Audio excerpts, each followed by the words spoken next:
The Samsung Galaxy S22 series are shaping up to be the dominant force in Android phones in 2022, but what's new about them? Hey guys, Vic with PhoneArena here with a summary of all we know about the S22, S22 Plus and the S22 Ultra. First, these phones are right around the corner, so if you're even considering buying a Galaxy S21, wait it out. Rumors say Samsung will hold an event on February 8th of 2022 and the phones will be available in stores on the 18th of February. The big news here is all about the S22 Ultra, the big dog in the series. Leaks all agree that the phone will come with a new design with sharp corners and a dedicated silo for an S Pen. So basically it will look and feel exactly like a Galaxy Note, just with a different name. And yes, that means that you can draw, take notes, everything that you can do on the Note with that built-in S Pen you can do now on the S22 Ultra. The other two phones, the S22 and S22 Plus, will be modest upgrades over the previous Galaxy S21 models. They retain the same cool look with the camera module that seamlessly blends with the frame of the phone, but both models will be a bit more compact, which I personally am super happy about. And leaks say that the Galaxy S22 will have a 6.06-inch screen, down from 6.2 inches on the S21, while the Plus model will come with a 6.55-inch display, down from 6.7 inches on the predecessor. And these might seem like small changes, but they will make a difference in how compact these phones feel.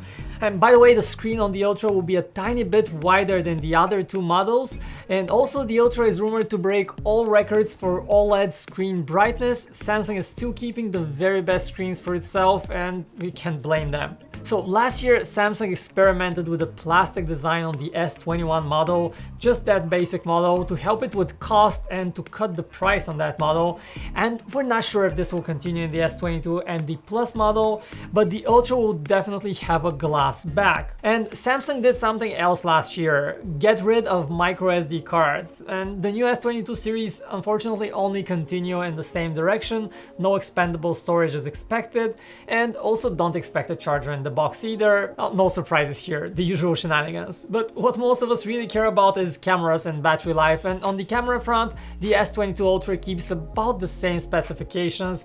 I won't go into the rumors about pixel size and other technicalities, you can find them over at our website PhoneArena.com, but on a general level, you'll still get a 108 megapixel main camera, an ultra wide one, a 3x zoom, and then a periscope 10x zoom lens. Now, don't let that fact that it's the same camera setup as on the previous phone, the S21 Ultra, don't let that disappoint you, as insiders that have seen the camera and have seen the images from it say that Samsung has made some quite big improvements to image quality, the ISP, the software, plus you'll get a new expert RAW feature for enthusiasts if you care about that. Now, the S22 and the S22 Plus series will also get a larger sensor than the previous models for the main camera, which is a welcome improvement, and also they will have an ultra wide, and this time a real telephoto lens with 3x zoom. So the S21 series used a 64 megapixel sensor with just 1.1 times native zoom, and this was kind of the telephoto lens. It cropped in digitally to give you longer zoom. So we expect the new S22 to finally have that native 3x zoom lens and to be a bit better with that longer range zoom. And on the battery front, the S22 and the Plus model with their smaller sizes are also getting smaller batteries. Leaks say the S22 will have a 3700 mAh battery, down from 4000 on the previous model, while the Plus sized version will get a 4500 mAh battery, down from 4800 on the previous model. So this is about a 6 to 7% drop in battery capacity, but it's one compromise that comes with smaller phones. Physics, folks, there's no going around that.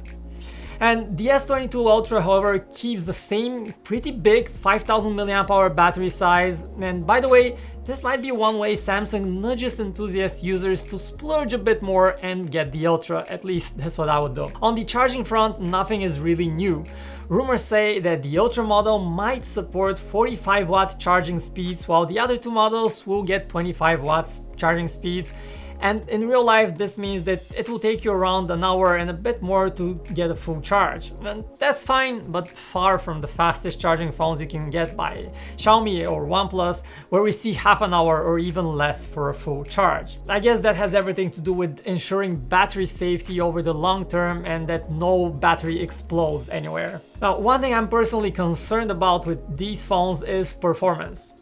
They will be the first ones in the US and most Western markets to come with the new Snapdragon 8 Gen 1 chip, and there have been concerns about this processor heating up quite a bit.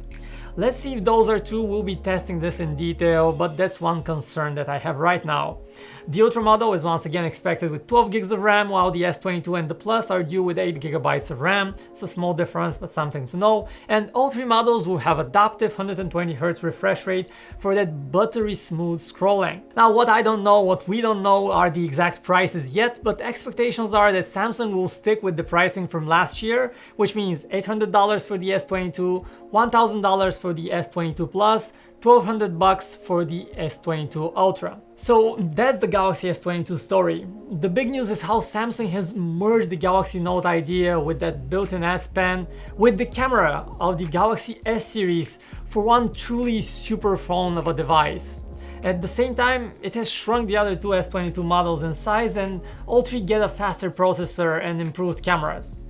So this is not a super exciting update, but for the Ultra owners it might be, and I think it's quite obvious that it is getting really hard for phone makers to make enough changes to justify upgrading your phone every year.